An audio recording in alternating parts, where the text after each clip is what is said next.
Right, Shalom. First and foremost, I would like to give all praise, honor, and glory unto Yahweh, Bahashem, Yahweh Shah, Bahashem, Rakakwadash.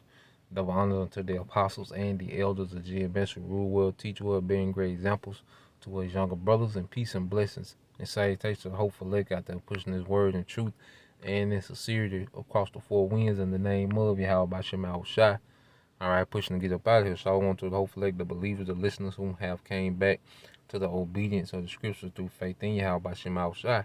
And what I want to go into today is how prophecy, will hold you women accountable. All right, the vintage shall fail. Because this modern era of women, has been pedalized so much, pretty much in this society to a goddess level. It's pretty much she's worshipped just for being born a woman. And the narrative, within, the music, the media, the Tyler Perry spirit, where the narrative has been as if the woman, all right, doesn't have to be accountable. She's never wrong. She's the victim and the hero in every situation. Her decision making is never put on trial.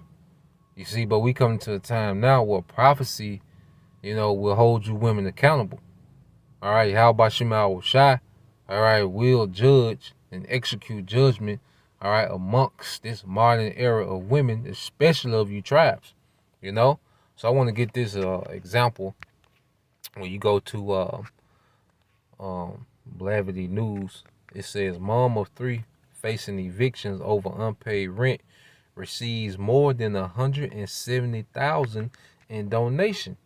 It says a black mom has received thousands in financial support after facing eviction after the federal eviction moratorium expired. So let's play this and see what it play. But at the end of the day, all right, Eve is just so used to this society, bailing them out, from their poor decision making. All right. Oh man, it went all the way. I say Eve, is so used to this society of bailing her out, of her poor decision making that she pretty much dwells without care, man. Let me find it again. There's a lot of judgment going forth on these women as well, but there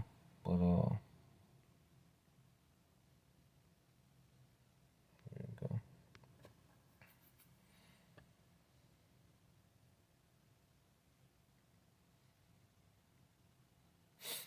See if it'll play it.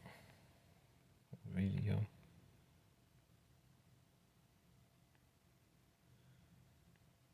If not, I'll just read it.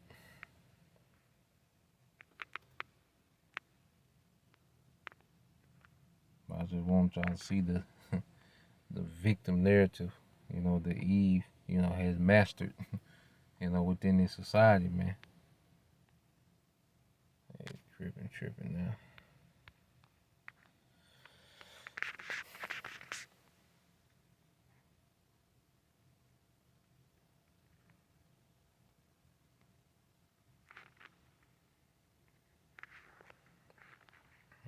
So lucky.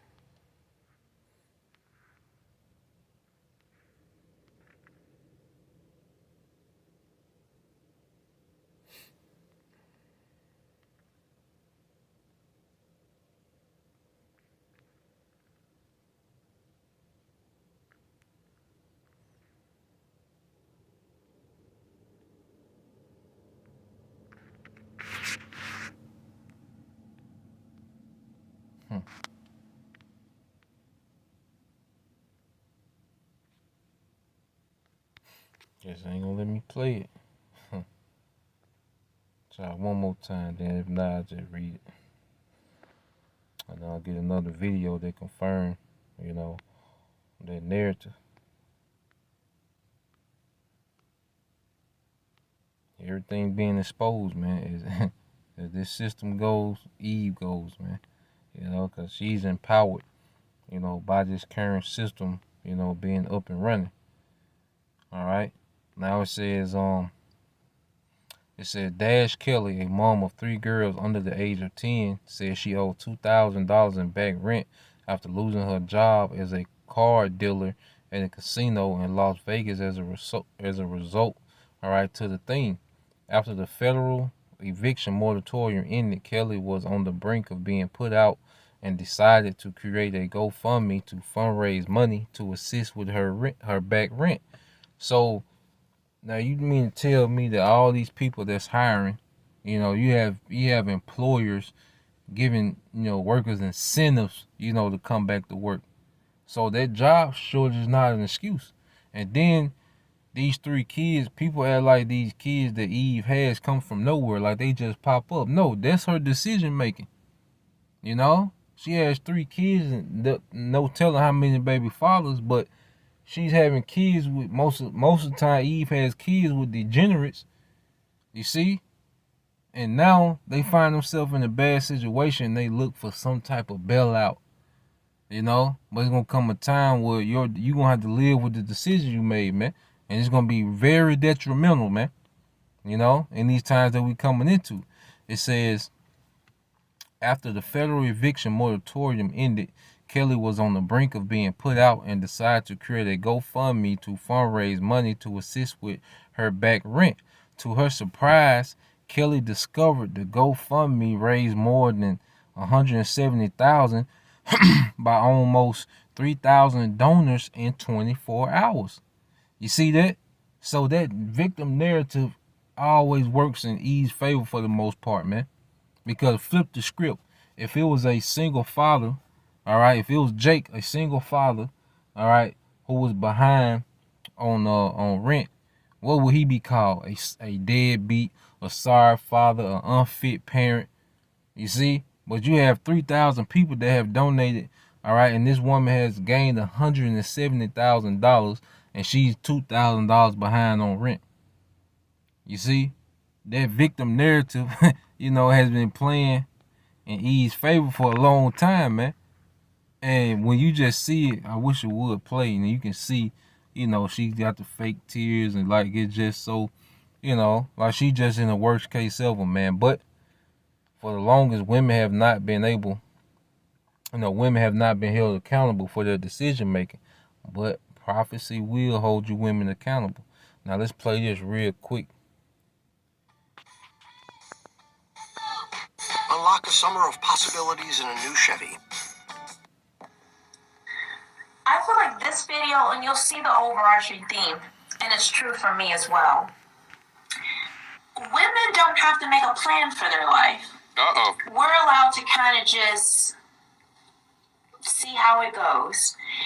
And because there's a lot of safety nets for us, there's a lot of, where we always think we can get a man to pay for things. Like, we have a social safety net, and we're born with intrinsic value because we have wombs. And because men don't, they have to always prove their worth. They have to earn their worth. Successful men have to make a plan. They have to stay dedicated and really hone in on those things. Where women are just given passes. If I want to take a break, that's what she said in the video. I just took a break from the therapy because I remember that. But men aren't allowed to take a break from anything. Never. And if they do, they're seen as losers. Yeah. You're not working hard. You're not trying. But women are allowed to have every excuse in the book. And me too. When I say this, I'm not pointing any fingers. And, you may not be, I grew up very, very religious. I'm not as religious anymore. But it's same with me. As I heard what she was saying, it made me think of a verse in Luke. And I'm just going to read it. And even if you're not religious, you can still gain wisdom from a lot of the principles in it. So take religion out, but just take the principle of what's being said. There's a lot of wisdom on what's going on today. For sure. In the Bible. And you see, But everything coming back to the Bible, man. Brothers, you are in the perfect position. You in the best position. We in the best position on earth, man. Everything is coming back to the Bible, man, which we have dedicated our lives to, man. You see? But I closed out here with this precept. It's the book of Isaiah, chapter 32. All right, in verse 5, it says, "The vile person shall no more be called liberal, nor the churl said to be bountiful." And the vile person that Esau Edom. And it said he gonna be no longer called liberal, which means this man is going to have the freedom just to destroy the earth, rule the earth in deception. See, that's coming to an end. And within his deception, he propped Eve up, all right, and gave her a position of worship within this society, and pretty much has made her exempt from being accountable. But see, now that he's falling, all right, everything that he set up is falling with it. You see? It said, "For the vile person will speak villainly, and his heart will work iniquity." Yeah, because right now, what is he doing? He's speaking about all these draconian measures that he's going to bring forth to enforce and mandate, Vanessa, to practice hypocrisy and to utter against the Lord, Yahweh Bashim Shah, to make empty the soul of the hungry, and he will cause the drink of the thirsty to fail. The instruments also of the churl are evil. He devises wicked devices to destroy the poor with lying words, even when the needy speak of right. So Esau Edom is doing all these things, all right, to try to overthrow what we're saying, because now we're tearing down these strongholds, man. These lies and deception that he has built his kingdom upon, and now he's really much wants to put a muzzle on those that speak right, man. And he's coming up with all these different devices. It said, "But the liberal devises liberal things, and by liberal things shall he stand." All right. So he's standing what? On the foundation of deception. But that deception is being broken up. And when it's broken up, what's going to happen? Verse 9. "Rise up, ye women that are at ease." All you women that benefit off this deceptive, wicked kingdom. All right. Where you're always getting bailed out, someone somewhere is always there to pick you up. That's finna stop. You see? And it says, "Ye careless daughters," because Eve doesn't have a care. Like that woman said, women just go through life even without a plan. They just know that they're women. So somebody somewhere, they know. They don't know they can't analyze why, but they just know somebody somewhere gonna step in. Even with Dr. Dre's daughter, that's her mind frame. She thinks that somebody somewhere has to step in, and people demonize Dre, which the hell with that nigga. But at the same time, she has 4 children. No one is talking about their fathers. No one is holding her decision making accountable. Dr. Dre was paying her rent and giving her allowance until a year and a half ago. What was she doing within all this time? So, hey, her vintage failed. You see? And it's going to be like that on the mass level soon. Verse 10 said, "Many days and years shall you be troubled, ye careless women, for the vintage shall fail, and the gathering shall not come." Yeah, you ain't going to be able to start a GoFundMe and gather tens of thousands of dollars, man. All these thousands of dollars. No. OnlyFans, all this gonna be gone. The vintage gonna fail. You see? It said, verse 11, "Tremble ye women that are at ease, be ye troubled, ye careless ones. Strip you and make you bare, and gird sackcloth upon your loins," man. These women finna be in a horrible condition, man. These wicked women that refuse to repent. You women of the tribes that refuse to be accountable, because as men of Yahweh Bashim Shah, we had to be accountable for our actions, man. And repent. But women, there's a lot of women that's gonna run into this wall, of trouble. All right, that's gonna come into these times where they're gonna be in scrapes. It's gonna be miserable being a woman in these times, man. And Most High is by balance, because you done had it so easy to the point where you can be careless with life, man. You can go through life and be careless. But see, that's finna end. Now you finna go through life very miserable and vulnerable in these times, man. Prophecy will hold you women accountable. So till next time, I say Shalom, Kwam Yasha Allah, Baba Ba.